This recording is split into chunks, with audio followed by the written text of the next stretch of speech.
तो देखिए, राजधानी दिल्ली की सर्द हवाओं के बीच सियासत की गर्मी का असर साफ तौर पर देखने को मिल रहा है, क्योंकि विधानसभा चुनाव की आहट के बीच अब एक तरफ आम आदमी पार्टी, दूसरी तरफ बीजेपी, दोनों के बीच वार पलटवार शुरू हो गया है। कैसे, देखिए इस रिपोर्ट में।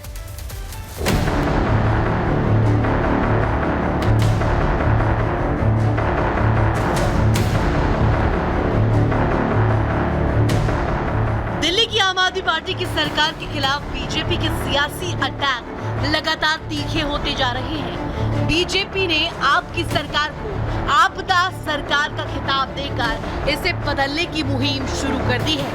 प्रधानमंत्री नरेंद्र मोदी के बाद अब गृह मंत्री अमित शाह ने भी आम आदमी पार्टी और केजरीवाल पर सीधा हमला किया है। शाह ने शीश महल और करप्शन के आरोपों को लेकर आम आदमी पार्टी को घेरा है। एक बंगलों से पेट नहीं भरा, 2 बंगलों से पेट नहीं भरा, 3 बंगलों से पेट नहीं भरा, 4 बंगलों से पेट नहीं भरा, 50,000 गज एक शीश महल बनाया दिल्ली वासियों के 45 करोड़ के खर्चे से। और केजरीवाल जी, आपको इसका हिसाब देना पड़ेगा, दिल्ली की जनता को हिसाब देना पड़ेगा। अब इस पोस्टर को देखिए, एक तरफ बीजेपी के नेता केजरीवाल के खिलाफ जुबानी हमले कर रहे हैं, तो सोशल मीडिया पर भी पार्टी आम आदमी पार्टी के खिलाफ सियासी युद्ध छेड़े हुए हैं। पीएम के केजरीवाल के खिलाफ सबसे बड़े हमले के 24 घंटे के भीतर बीजेपी ने पोस्टर जारी किया है। पोस्टर में बीजेपी ने पीएम के दिए नारे को आधार बना करके आप पर हमला किया है। पोस्टर पर लिखा है, आपदा को नहीं सहेंगे, बदल के रहेंगे। इसके बैकग्राउंड में दिल्ली में फैली गंदगी और केजरीवाल की तस्वीर लगाई गई है। बीजेपी ने साफ कर दिया है कि केजरीवाल के खिलाफ उसकी मुहिम और तेज होने वाली है। पोस्टर जारी करने के कुछ ही देर बाद बीजेपी ने आम आदमी पार्टी सरकार पर दिल्ली के सरकारी खजाने को लूटने का आरोप लगा दिया। बीजेपी का दावा है कि आपकी गलत नीतियों और भ्रष्टाचार की वजह से पहली बार दिल्ली सरकार घाटे की तरफ बढ़ रही है। हालांकि आम आदमी पार्टी ने दावा किया है कि उन्हें मिल रहे जन समर्थन से विपक्ष बौखला गया है और झूठे आरोप लगा रहा है। इस एक अकेले साल में 10,000 करोड़ रुपए का डेट लेने के लिए आवेदन दिया है। यानी अब आप समझ सकते हैं कि दिल्ली के खजाने को लूटकर और खजाना खाली करने में इन्होंने कितने कीर्तिमान स्थापित किए। हम लोगों को बता रहे हैं कि 10 साल में हमने ये काम किए, आने वाले 5 साल में ये काम करेंगे, हमें हमारे कामों के बल पे वोट दो।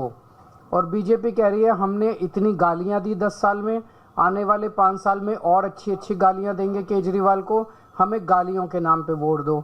अब जनता को तय करना है कि गालियों के नाम पे वोट देंगे कि काम के नाम पे वोट। दूसरी तरफ आज पंजाब से आई कुछ महिलाओं ने भी केजरीवाल के घर के बाहर प्रदर्शन किया। महिलाओं का आरोप था कि पंजाब में वादा करने के बाद भी आपकी सरकार ने अब तक उन्हें पैसे नहीं दिए, जबकि दिल्ली की महिलाओं के चुनाव के बाद पैसे देने का ऐलान किया जा रहा है। महिलाओं के समर्थन में पंजाब कांग्रेस के नेता भी प्रदर्शनकारियों के बीच पहुंचे। कांग्रेस नेताओं ने भी पंजाब में आप पर धोखाधड़ी का आरोप लगाया। हालांकि अरविंद केजरीवाल ने महिलाओं के प्रदर्शन को कांग्रेस का सियासी दांव बता दिया। आपने आरोप लगाया कि बीजेपी और कांग्रेस मिलकर उनकी सरकार के खिलाफ मिली भगत कर सियासत कर रही है। वो इन्हीं की महिलाएं हैं, पंजाब की महिलाएं नहीं है। पंजाब की सारी महिलाएं हमारे साथ है, उनको आम आदमी पार्टी पे भरोसा है। कांग्रेस और बीजेपी को अब औपचारिक रूप से ऐलान कर देना चाहिए कि वो मिलके गठबंधन में ये चुनाव लड़ रहे हैं आम आदमी पार्टी के। चुनावों के ऐलान से पहले ही दिल्ली का सियासी रण सज चुका है। दिल्ली में आम आदमी पार्टी लगातार तीसरी बार सरकार बनाने की लड़ाई लड़ रही है, जबकि बीजेपी और कांग्रेस हर हाल में उसका विजय रथ रोकना चाहती है। इसलिए दिल्ली का सियासी तापमान लगातार बढ़ता जा रहा है। ब्यूरो रिपोर्ट, रिपब्लिक खबर। तो दिल्ली विधानसभा चुनाव के लिए हर पार्टी ने कमर कस ली है, लेकिन कल जब प्रधानमंत्री नरेंद्र मोदी उतरे तो उन्होंने आम आदमी पार्टी पर जमकर हमला बोला। उन्होंने साफ तौर पे बोला, आपदा शब्द का इस्तेमाल किया और ये कहा कि जनता जवाब देगी। एक रिपोर्ट दिखाते हैं।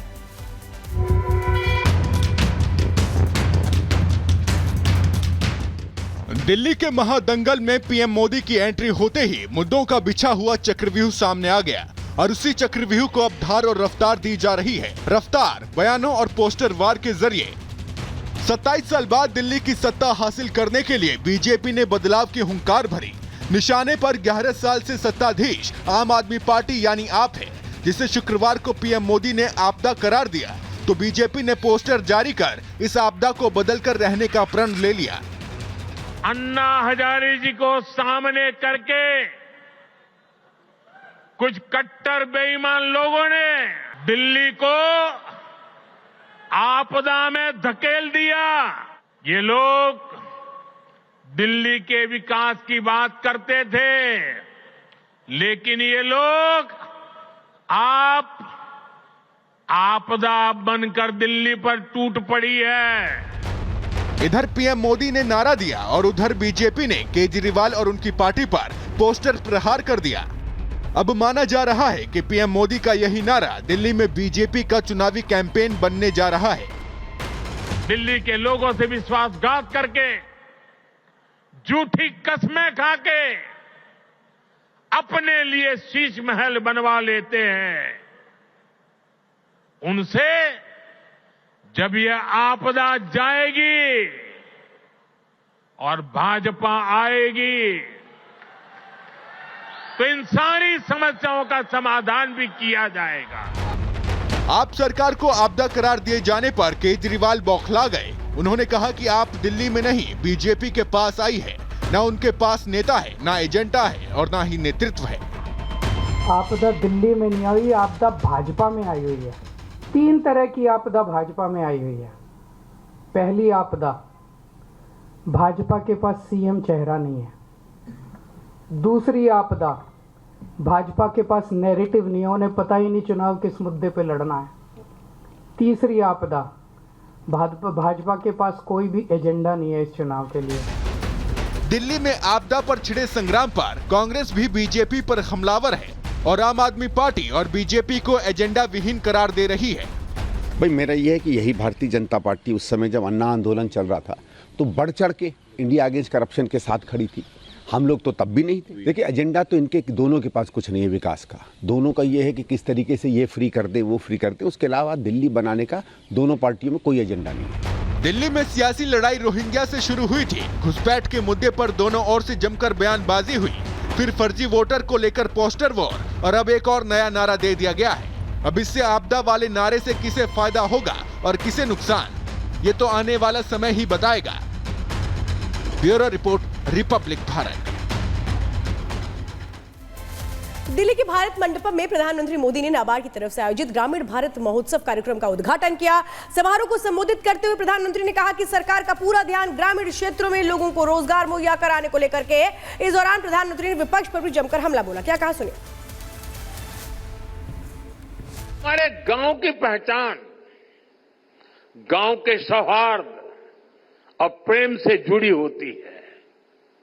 इन दिनों कई लोग जाति के नाम पर समाज में जहर घोलना चाहते हैं, हमारे सामाजिक ताने बाने को कमजोर बनाना चाहते हैं।